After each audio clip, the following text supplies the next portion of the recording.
اعوذ باللہ من الشیطان الرجیم بسم اللہ الرحمن الرحیم۔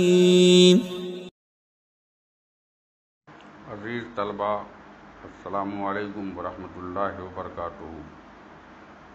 بسم اللہ الرحمن الرحیم۔ میں محمد ناصر حسین مصباحی، استاد دارالعلوم غریب نواز الہ آباد سے جماعت رابعہ کے تمام طلباء سے مخاطب ہوں۔ آج 16 جولائی 2020 کی تاریخ میں آپ کی کتاب شرح وقایع کے نئے سبق کا آغاز کرنے جا رہا ہوں۔ میں چاہوں گا کہ آپ سبھی بچے اپنی اپنی کتابوں کے ساتھ موجود رہیں،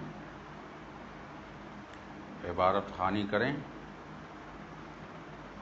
پھر سبق کے ترجمے، مطالب اور ما لہ ما علیہ کو بغور سماعت کریں اور پھر تکرار کریں۔ ابھی تک جو آپ نے پڑھا تھا وہ یہ تھا کہ وضو کی جو سنت مؤکدہ ہے ان میں آغاز وضو میں بسم اللہ پڑھنا، مسواک کرنا اور کلی کرنا، ناک میں پانی چڑھانا نئے پانی سے، ان سب کی بحث ختم ہوئی۔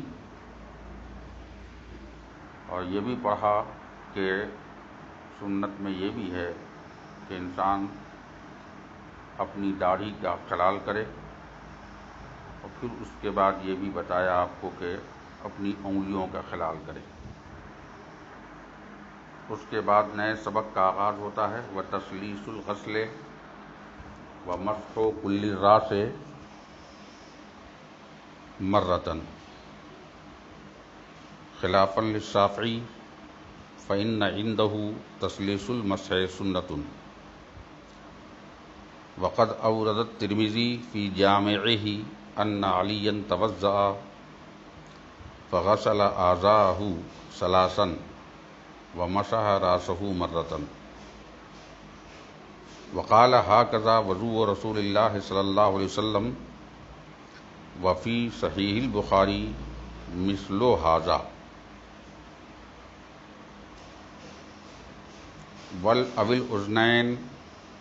والأذنين بمائه أي بماء الرأس خلافا له، فإن تجديد الماء لمسح الأذنين سنة عنده، أو كما قال۔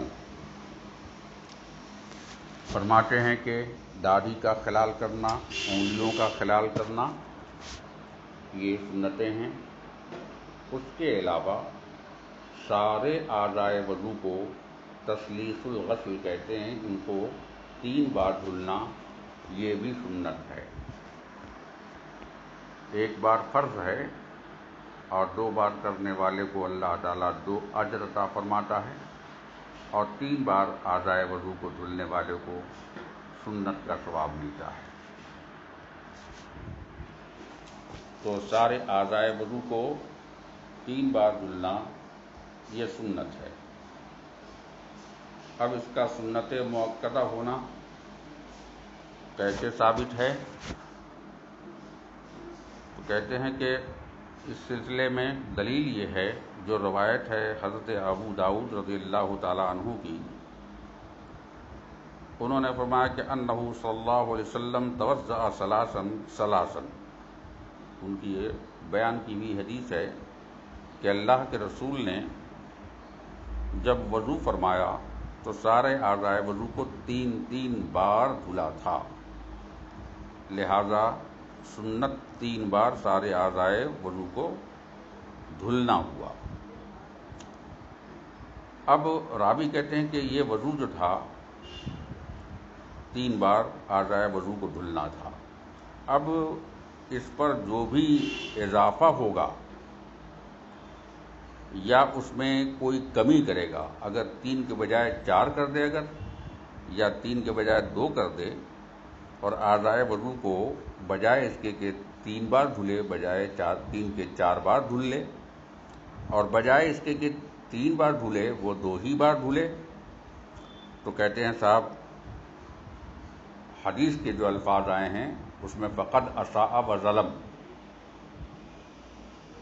برا کیا، اچھا نہیں کیا۔ اسی طرح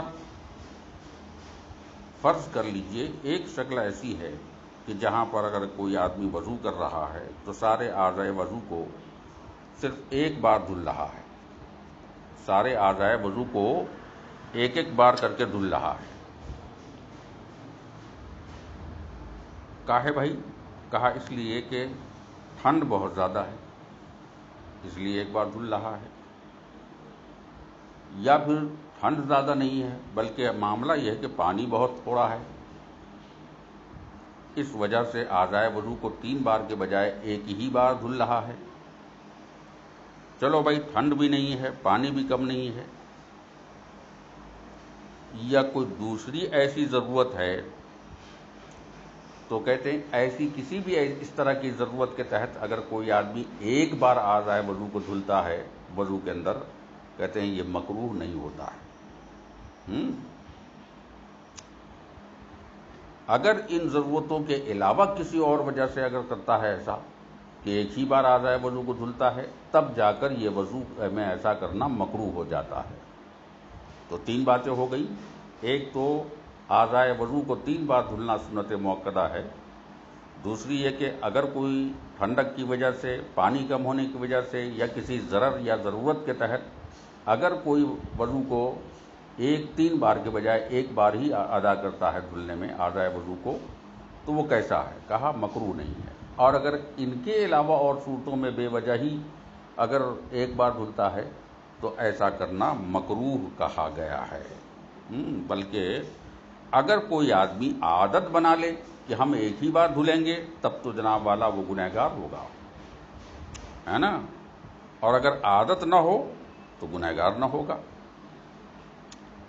ایک بات اور بھی ہے کہ اگر 3 بار سے زیادہ دھلا جائے، کوئی 3 بار سے زیادہ اعضائے وضو کو دھلتا ہے تو اس کے لیے کیا حکم ہے؟ کہتے ہیں صاحب اس کو بدعت کہا جائے گا، اسے بدعت کہا جائے گا جو بالکل ہی روا نہیں ہوگی۔ اس لیے 3 ہی بار اعضائے وضو کو دھلنا چاہیے۔ اس کے بعد فرماتے ہیں وہ مسح، یہ تو ہو گیا تسلیس الغسل، 3 بار اعضائے وضو کو دھلنا سنت ہے۔ اب پورے سر کا مسح کرنا ایک بار ہمارے یہاں سنت ہے، اور 1/4 سر کا مسح کرنا ہمارے یہاں فرض ہے۔ اب یہ کہ پورے سر کا مسح کرنا جو سنت ہے وہ کیسے ہے؟ کہتے صاحب کچھ بہت ساری صحیح روایات اس سلسلے میں آئی ہیں، اور اس مسح کا طریقہ یہ ہوگا کہ اپنے ہاتھ کی ہتھیلی کو اور انگلیوں کو آپ بال کے سرے پہ رکھیے، ہے نا، شروعات میں پیشانی کے سامنے والے شروعات میں، اور اس کو کھینچ کر لے جائیں گے پیچھے کی جانب، پھر اس کے بعد پورے سر کو پیچھے سے لے آئیں گے سامنے، اور پھر اس کے بعد کان کا مسح کریں گے، اس طرح کے پانی مستعمل نہ ہونے پائے۔ یہ ہے طریقہ پورے سر کے مسح کرنے کا۔ تو یہ پورے سر کا مسح کرنا ہمارے یہاں سنت ہے، لیکن خلافاً للشافعی، امام شافعی کا اس میں اختلاف رہے گا۔ امام شافعی کا اختلاف کیا ہے؟ فرماتے فَإِنَّ عِندَهُ تَسْلِيسُ الْمَسْحِ سُنَّةٌ، کہ ان کے ہاں مسح کو 3 بار، پورے سر کے مسح کو 3 بار انجام دینا سنت ہے۔ کہتے ہیں یہ امام شافعی کا مسلک ہے۔ انہوں نے ایسا کیوں کہا؟ دراصل انہوں نے ایک روایت حضرت عثمان رضی اللہ تعالیٰ عنہ کی پیش فرمائی امام شافعی نے، کہ حضرت عثمان رضی اللہ تعالیٰ عنہ نے ارشاد فرمایا کہ انہو توضأ فمسح راسہ ثلاثا، کہ اللہ کے رسول صلی اللہ علیہ وسلم نے جب وضو فرمایا تو آپ نے اپنے سر کا مسح 3 بار فرمایا۔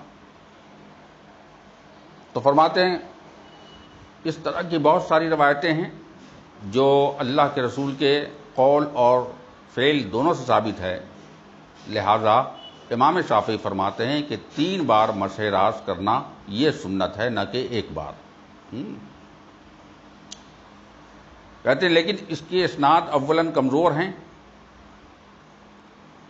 یا پھر اس کا جواب کیا ہوگا امام اعظم کے ہاں؟ تو کہتے ہیں جواب یہ ہوگا کہ پہلی بات تو یہ ہے کہ ان احادیث کا جو ہے نا 3 بار ادا کرنا، یہ 3 بار ادا کرنے کے بارے میں روایت ضعیف ہے، اور وہ احادیث جو احادیث صحیحہ ہیں جو 1 بار مسح کرنے پر دلیل ہیں، وہ احادیث صحیحہ اور قویہ مانی جاتی ہیں۔ ایک جواب۔ دوسری بات کہ 1 بار کے علاوہ 3 بار سر کا مسح کرنا یہ بیان جواز کے لیے تو ہو سکتا ہے، لیکن بیان سنت کے لیے نہیں ہو سکتا ہے۔ یعنی مسنون یہ نہیں ہے کہ جناب والا 3 بار سر کا مسح کیا جائے، مسنون یہ ہے کہ ایک ہی بار سنت میں سر کا مسح کیا جائے۔ اب اگر 1 کے بجائے 2-3 بار کوئی کر لیتا ہے تو یہ جواز کے لیے حکم ہوگا، نہ کہ سنت کے لیے۔ لہذا کوئی یہ ہرگز نہ کہے کہ یہاں پر سنت کے لیے کہا گیا ہے۔ پھر اس کے بعد فرماتے ہیں خلافاً للشافعی، امام شافعی کا اختلاف فإن عنده تسلیس المسح سنت، امام شافعی کے ہاں مسح کرنا 3 بار انجام دینا یہ سنت ہے۔ وقد اوردت ترمذی، اب ایک ترمذی کی روایت جامع صغیر میں پیش فرماتے ہیں کہ ان علیًا توضأ فغسل اعضاءہ ثلاثاً، کہ حضرت علی کرم اللہ وجہہ الکریم نے 1 بار وضو فرمایا تو آپ نے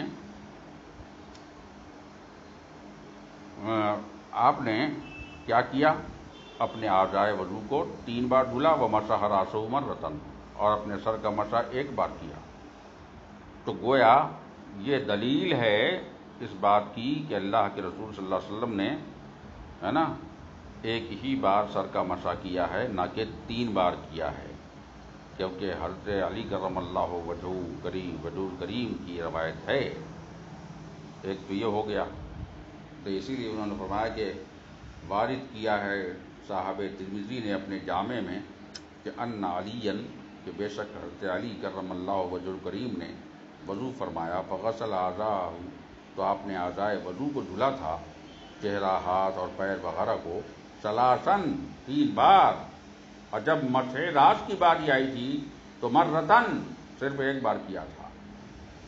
مزید حضرت علی کرم اللہ وجہہ الکریم نے یہ ارشاد فرمایا کہ ہاکذا وضوء رسول اللہ صلی اللہ علیہ وسلم، کہ ایسا ہی ہوا کرتا تھا میرے پیارے حبیب صلی اللہ علیہ وسلم کا وضو، جو آپ قولاً اور عملاً فرمایا کرتے تھے کہ 1 بار مسح راس کیا جائے گا اور 3 بار اعضائے وضو دھلے جائیں گے۔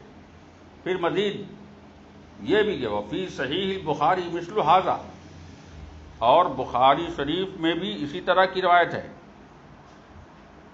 بخاری شریف میں بھی اسی طرح کی روایت ہے، جیسا کہ حضرت عبداللہ ابن زید مازنی نے اللہ کے رسول صلی اللہ علیہ وسلم کے وضو کو بیان کرنے کے سلسلے میں فرمایا ہے کہ وہاں بھی ہے کہ جب آپ نے اعضائے وضو کو دھلا تو 3 بار دھلا، اور جب مسح راس کی باری آئی تھی تو وہاں اللہ کے رسول نے صرف 1 بار پورے سر کا مسح فرمایا تھا۔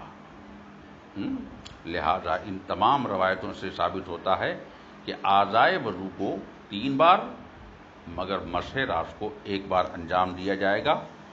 آج کی بحث یہی ختم ہوتی ہے، پھر آنے والے سبق کا آغاز ہوگا انشاءاللہ۔ السلام علیکم ورحمۃ اللہ وبرکاتہ۔ میں محمد ناصر حسین مصباحی، استاد دارالعلوم غریب نواز الہ آباد سے جماعت رابعہ کے تمام طلباء سے مخاطب ہوں۔ آج 18 جولائی 2020 کی تاریخ میں آپ لوگوں کے نصاب کی کتاب شرح بقایا کے نئے سبق کا آغاز کرنے جا رہا ہوں۔ مجھے یقین ہے کہ آپ تمام طلبہ مستعدی کے ساتھ اپنی کتابوں کے ساتھ موجود ہوں گے، عبارت خوانی کر رہے ہوں گے، مزید یہ کہ عبارت کرنے کے بعد تکرار کریں گے، پھر اسباق کا اعادہ کرتے رہیں گے۔ کافی غنیمت کا موقع ہے کہ گھر بیٹھے آپ لوگوں کو پڑھنے کی یہ سہولت مل رہی ہے، اس کا بھرپور فائدہ اٹھائیں۔ ابھی تک آپ نے گزرے سبق میں یہ پڑھا کہ وضو کی سنت مؤکدہ کا شمار کیا جا رہا تھا، جس میں وضو سے پہلے بیدار ہونے والے کا دونوں ہاتھوں کو گٹوں سمیت دھلنا 3 بار،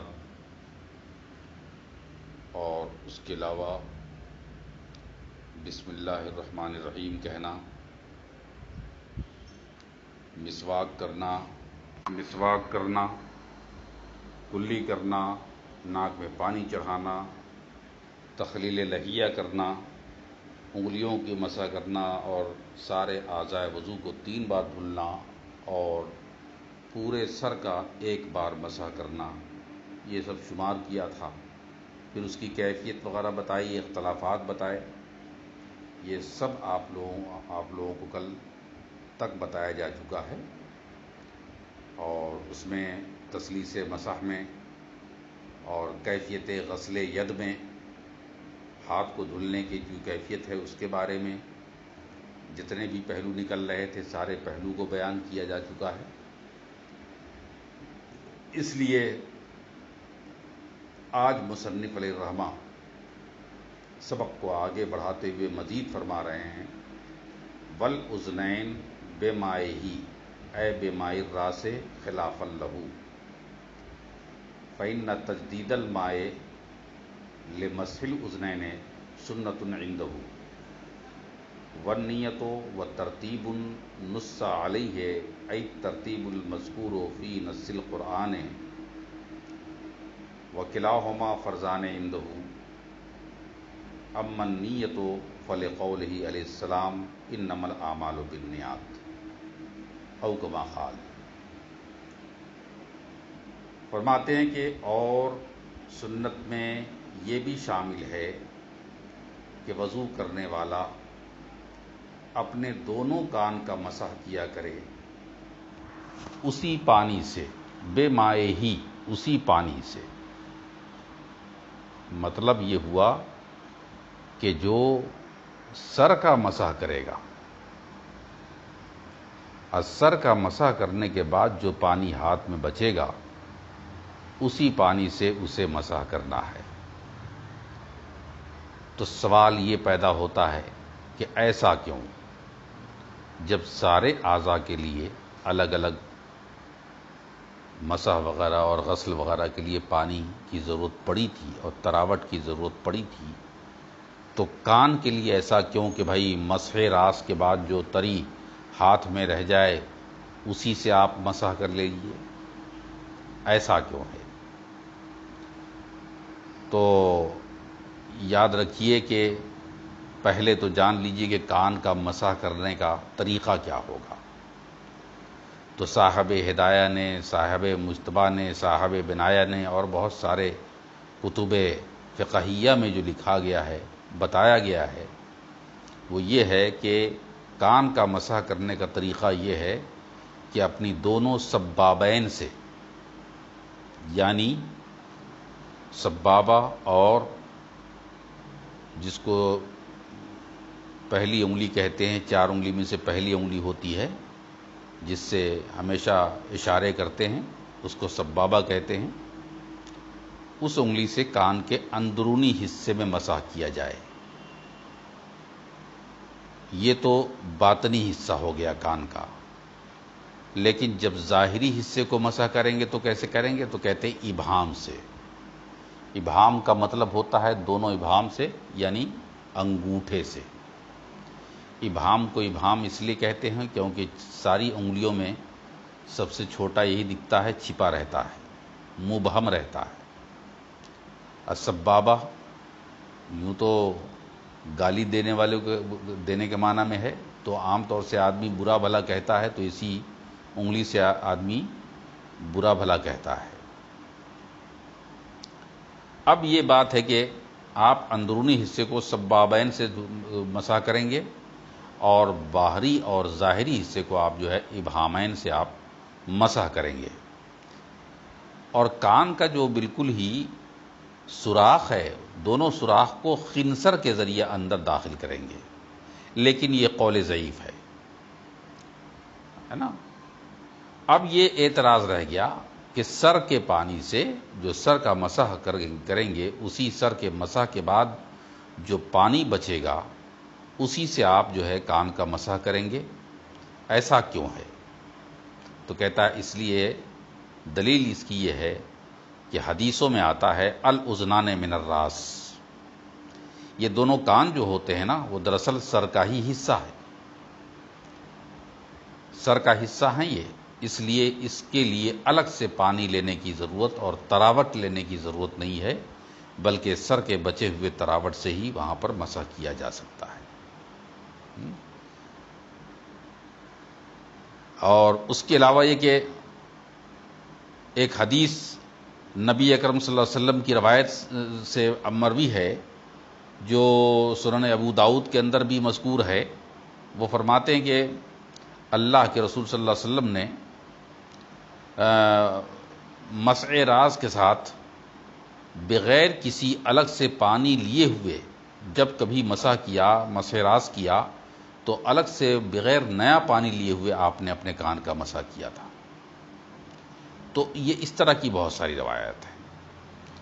اب یہ ہے کہ امام شافعی کا اس میں اختلاف ہے۔ امام شافعی فرماتے ہیں کہ ان کے ہاں سنت یہ ہے کہ پانی کو نیا لیا جائے اور الگ سے پانی لے کر تب اس کے بعد اپنے کان کا مسح کرے، تبھی حق ادا ہوگا۔ اب وہ کیا دلیل پیش کرتے ہیں؟ انہوں نے دلیل دی ہے بیہقی کی ایک صحیح روایت کو پیش کیا ہے جو عبداللہ ابن زید سے مروی ہے۔ انہوں نے فرمایا کہ اللہ کے رسول صلی اللہ علیہ وسلم کو دیکھا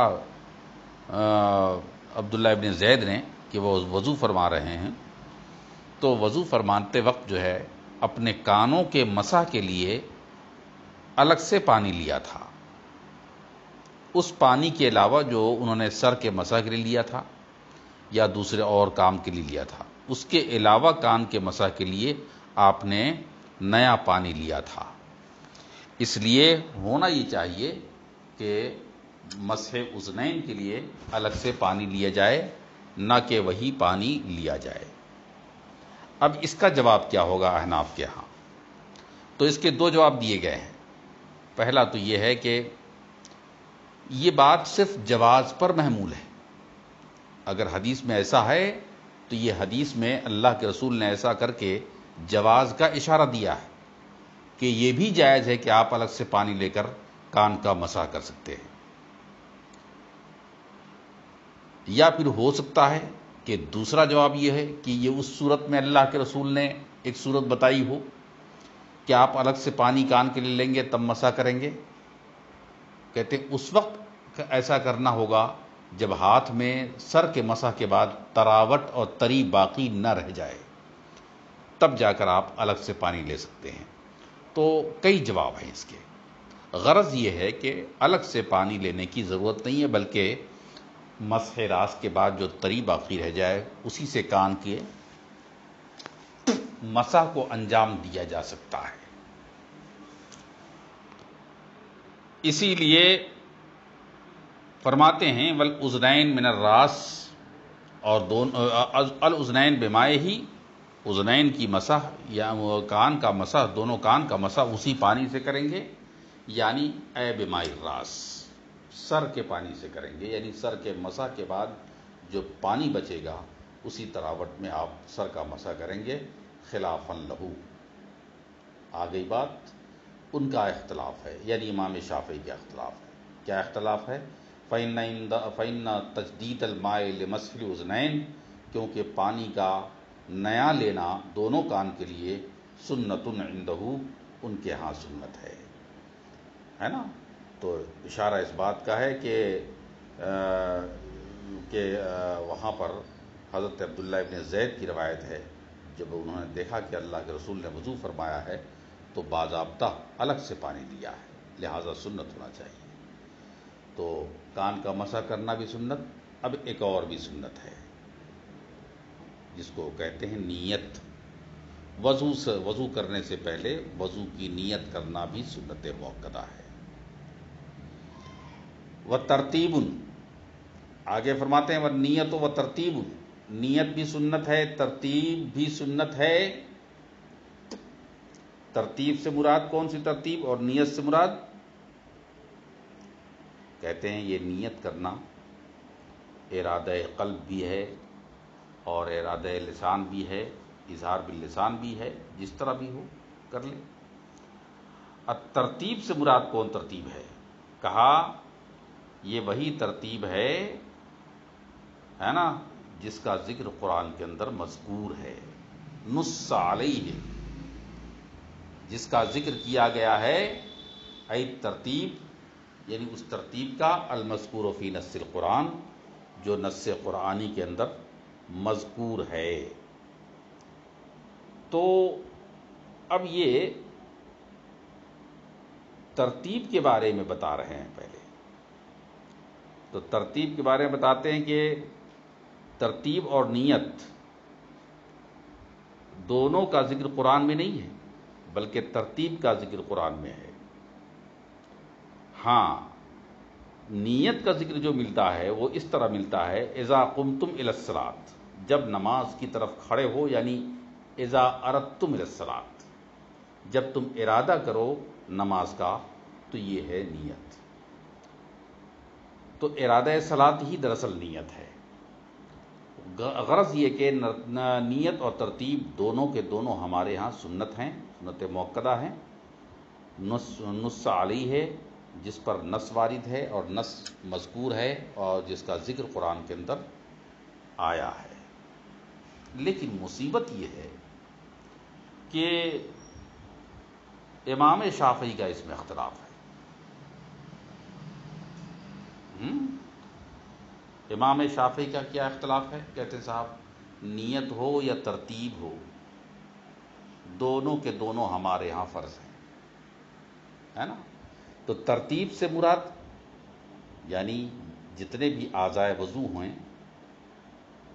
اور ہاتھ پیر چہرہ جیسے ہے، اسی طرح سے آپ کو پہلے چہرے کو دھلنا ہے، پھر ہاتھ کو دھلنا ہے، پھر پیر کو دھلنا ہے، یہ ترتیب ہے.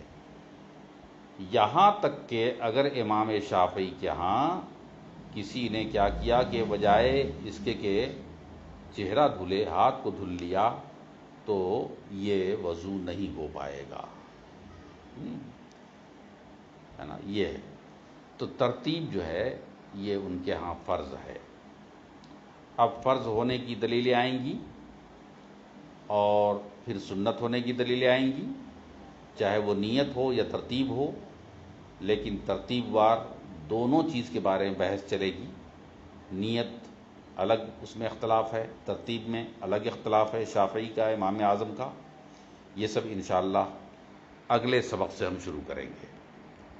جب تک کے لیے وما علینا الا البلاغ. طلبہ السلام علیکم ورحمۃ اللہ وبرکاتہ. میں محمد ناصر حسین مصباحی، استاد دارالعلوم غریب نواز الہ آباد سے جماعت رابعہ کے تمام طلباء سے مخاطب ہوں. آج 19 جولائی 2020 کی تاریخ میں آپ حضرات کی کتاب شرح بقایا کے نئے سبق کی شروعات کرنے جا رہا ہوں.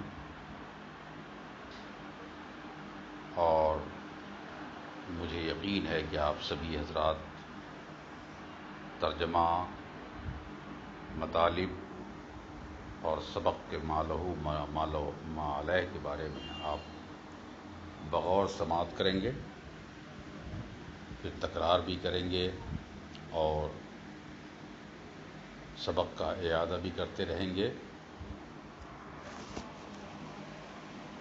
ابھی تک آپ نے پڑھا کہ وضو کی سنتیں جتنی ہیں سب کا ذکر چل رہا تھا، اور ان سنتوں میں نیت اور ترتیب کا ذکر آیا تھا۔ اسی سلسلے میں آج نیت اور ترتیب سے متعلق مصنف علیہ الرحمہ فرماتے ہیں: وَالنِّيَّةُ وَتَرْتِيبٌ نُصَّ عَلَيْهِ أَيْ التَّرْتِيبُ الْمَذْكُورُ فِي نَصِّ الْقُرْآنِ وَكِلَاهُمَا فَرْضَانِ عِندَهُ أَمَّا النِّيَّةُ فَلِقَوْلِهِ عَلَيْهِ السَّلَامُ إِنَّمَا الْأَعْمَالُ بِالنِّيَّاتِ وَجَوَابُنَا أَنَّ الثَّوَابَ مَنُوطٌ بِالنِّيَّةِ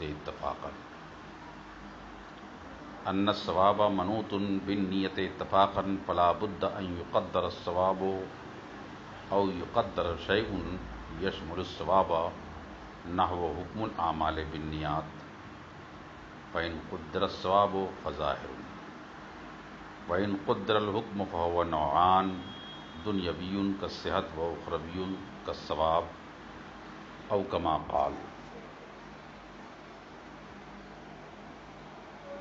یعنی سنن وضو میں نیت بھی، یعنی وضو کرنے سے پہلے وضو کی نیت کرنا سنت ہے۔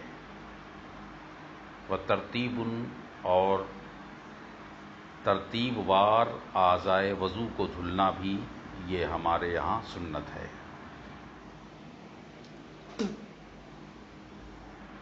تو ترتیب سے مراد کون سی ترتیب ہے؟ فرماتے ہیں کہ اس بات سے نص علیہ کا اشارہ کیا ہے، نص علیہ سے اشارہ کیا ہے کہ اعضائے وضو جس طرح قرآن کے اندر مذکور ہے اسی طرح اعضائے وضو کو دھلنا سنت ہے۔ تو اب ترتیب سے مراد جو اعضائے وضو کو دھلنا ہے اس کے بارے میں کہتے ہیں کہ اس سے نص علیہ سے اشارہ کیا ہے اس بات کی طرف کہ یہ صفت واقع ہوئی ہے نص، ہے نا، صرف ترتیب کی، ایسا نہیں کہ نص علیہ سے تذکرہ جو ہے کیا کہتے ہیں کہ وہ صفت واقع ہو نیت کی بھی، یعنی صرف اور صرف ترتیب کے بارے میں نص علیہ، یعنی ای ترتیب المذکور، جو مذکور ہے قرآن کے اندر وہ بھی جو ہے مذکور ہے، سنت ہے وضو کے اندر۔ لیکن اگر کوئی یہ کہے کہ نص علیہ سے دونوں کے دونوں مراد ہیں، یعنی نیت بھی اور ترتیب بھی، تو کہتے ہیں ایسا نہیں ہے، کہتے ہیں صرف ترتیب کی صفت واقع ہوئی ہے نص، کیونکہ نیت کے بارے میں قرآن کے اندر کوئی ذکر نہیں ہے نا، جبکہ امام شافعی فرماتے ہیں نہیں صاحب، قرآن کے اندر اس کا ذکر ہے کہ اذا قمتم الی الصلاۃ فاغسلوا وجوہکم، کہ جب کبھی ارادہ کرو نماز کا تو چہرہ کو دھلو۔ تو یہاں جو ہے شرط پائی گئی کہ جب کبھی ارادہ ہو تو یہ شرط ہے، تو اس کی جزا ہے فاغسلوا۔ تو اس لیے ارادہ صلاۃ میں اور غسل وجہ میں ترتیب ہو گئی ہے، ارادہ صلاۃ اور غسل وجہ میں یہ مقدم ہو گیا آپ کا، کیا کہتے ہیں کہ یہ آپ کا چہرہ دھلنا، چہرہ دھلنا جب مقدم ہو گیا، کہتے ہیں کہ ارادہ کی بات پالی گئی تو اسی کا نام تو نیت ہے۔ ارادہ صلاۃ اذا قمتم سے مراد اردتم ہے، ارادہ کرو تم تو فوراً وضو کرو، کہتے ہیں یہی وہ نیت ہے جس کے بارے میں امام شافعی نے فرمایا کہ یہ نیت فرض ہے اور شرط ہے۔ حالانکہ یہ ایسا کہنا بہتر نہیں ہے، کیونکہ وجود ہونا چاہیے، قصد نہیں ہونا چاہیے اس کے وجود کا۔ دوسری بات یہ ہے کہ مصنف خود فرماتے ہیں، شارح خود فرماتے ہیں ای ترتیب المذکور، یعنی وہ ترتیب یہاں مراد ہے جو قرآن کے اندر مذکور ہے۔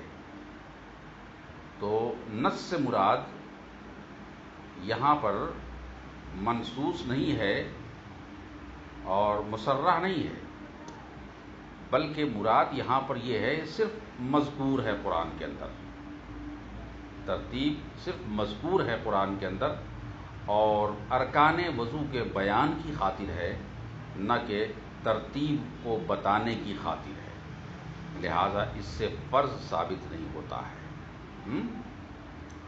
اور پھر یہ بھی بات بالکل واضح ہے فقہا کے بیان سے کہ ترتیب پر جو نص ہے، یہ نص جو ہے اس کو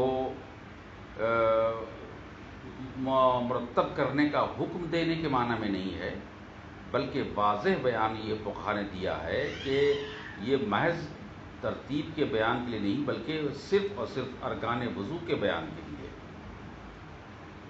کہ بھائی ہاتھ کا دھلنا فرض ہے، پیر کا بھی دھلنا فرض ہے، چہرے کا بھی دھلنا فرض ہے، نہ یہ کہ پہلے چہرے کو دھلو، پھر اس کے بعد ہاتھ کو دھلو، پھر اس کے بعد پیر کو دھلو۔ جبکہ امام شافعی فرماتے ہیں وَكِلَاهُمَا فَرْضَانِ، ان کے ہاں دونوں کے دونوں فرض ہیں، یعنی نیت بھی ان کے ہاں فرض ہے، وضو سے پہلے وضو کی نیت کرنا فرض ہے، اور وضو کے ارکان کو ترتیب وار ادا کرنا بھی فرض ہے۔ اسی لیے شارح فرماتے ہیں کہ وَكِلَاهُمَا فَرْضَانِ عِندَهُ، دونوں کے دونوں فرض ہیں امام شافعی کے ہاں۔ تو انہوں نے فرضیت میں جب یہ بات کہہ دی کہ دونوں کے دونوں اگر فرض ہیں اور ترتیب بھی فرض ہے، تو اگر کوئی آدمی کوئی وضو غیر مرتب کرتا ہے اور یا بغیر نیت کے کرتا ہے، تو ایسے وضو سے امام شافعی کے ہاں نماز ادا نہیں کی جا سکتی ہے نا۔ اور اگر معمور بھی کو ادا نہ کرے گا، مرتب نہ کرے گا، تو جناب والا اس کو فرضیت ادا کرنے کا کوئی سوال ہی نہیں ہے، جب تک کہ جناب والا وہ پوری طرح سے اس کو ادا کر کے ترتیب وار نیت کے ساتھ وضو نہ کرے۔ جبکہ ہمارے ہاں ایسا نہیں ہے۔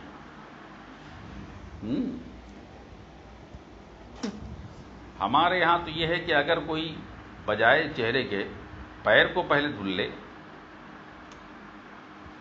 اور اس کے بعد کیا کہتے ہیں بغیر نیت کے وضو کرے،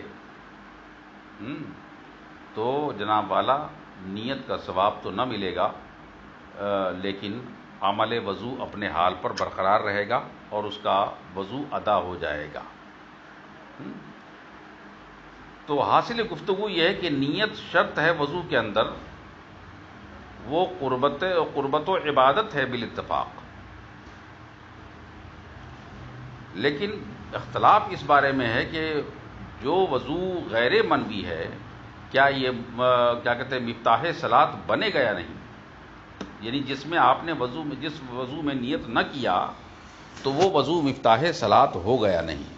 تو اسی کے بارے میں امام شافعی کے بارے میں فرماتے ہیں نہیں صاحب، کلاہما فرضان عندہ، دونوں کے ہاں نیت بھی فرض ہے اور ترتیب بھی، دونوں کے دونوں ترتیب بھی فرض ہے۔ اب نیت کیوں فرض ہے امام شافعی کے ہاں؟ ان کی دلیل بالکل واضح ہے۔ انہوں نے فرمایا کہ صاحب دیکھیے، نیت اس لیے فرض ہے کہ اللہ کے رسول کی حدیث ہے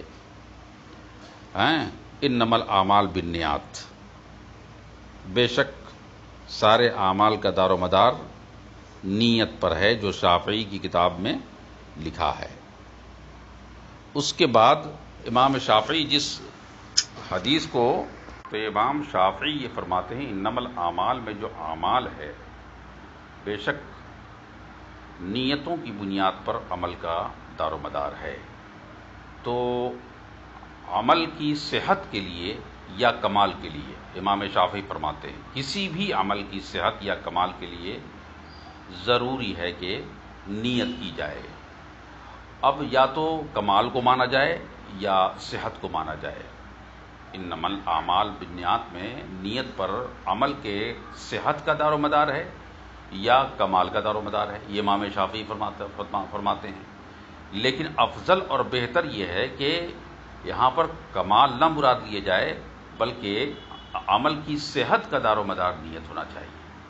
لہٰذا اس سے ظاہر ہوتا ہے کہ چاہے کوئی بھی عمل ہو، چاہے وہ عمل وہ فرائض میں سے ہو، چاہے وہ عمل جو ہے کیا کہتے ہیں کہ وسائل میں سے ہو، چاہے مقاصد میں سے ہو، یعنی عبادات مقصودہ میں سے ہو یا عبادات غیر مقصودہ میں سے ہو، ہر عمل میں ضروری ہوگا کہ اس کی نیت کیا جائے، تبھی جا کر اس کا فائدہ ملے گا اور اس کی صحت پائی جائے گی، ورنہ ایسا وضو یا ایسا کوئی کام بغیر نیت کے کیا جائے تو اس میں صحت عمل اور صحت وضو یا مفتاح صلاۃ نہیں بن پائے گا۔ یہ امام شافعی کا کہنا ہے۔ دوسری بات امام شافعی نے اپنی دلیل میں یہ بھی دی ہے کہ انما الاعمال بالنیات میں جو الاعمال میں الف لام داخل ہے، یہ الف لام جو ہے یہ استغراق کا ہے نا؟ تو استغراق کا مطلب ہوا کہ صاحب جتنے بھی اعمال کے افراد ہیں، اعمال کے افراد چاہے جتنے بھی ہیں وہ سب کے سب اس میں شامل ہیں۔ اعمال کے افراد چاہے وہ مقصود بالذات ہوں یا غیر مقصود بالذات ہوں یا وسائل ہوں، سب اس میں مراد ہیں۔ لہذا اگر کوئی نیت کرے گا تب تو اس کا وضو ہوگا، اور اگر نیت نہیں کرے گا تو اس کا وضو نہیں پایا جائے گا۔ تو اس طرح سے انما الاعمال بالنیات پر امام شافعی نے بات کو واضح کر دی ہے کہ عمل جو ہے نیت پر منحصر ہے، اور اعمال جتنے بھی ہیں وہ سب کے سب نیت سے ہی صحیح ہوتے ہیں، بغیر نیت کے درست نہیں ہونے والے ہیں۔ لہٰذا فرماتے ہیں کہ انما الاعمال بالنیات میں بات واضح ہو گئی کہ اللہ کے رسول نے فرمایا کہ عمل کا دار و مدار نیت پر ہے، لہٰذا نیت کو پہلے بحث میں لائیں گے اور نیت کے ہی بارے میں پہلے بحث کریں گے، اس کے بعد ترتیب کے بارے میں بحث آئے گی۔ تو فرماتے ہیں کہ وکلاہما فرضان، دونوں کے دونوں فرض ہیں امام شافعی کے ہاں۔ امن نیت، سب سے پہلے بحث ہوگی نیت کی، تو کہتے ہیں نیت امام شافعی کے ہاں فرض اس لیے ہے کہ فلقولہ علیہ السلام، اللہ کے رسول کا ارشاد ہے انما الاعمال بالنیات، بے شک عمل کا دار و مدار نیت پر ہوتا ہے۔ آج کی بحث یہی ختم کرتے ہیں، وقت ختم ہو رہا ہے۔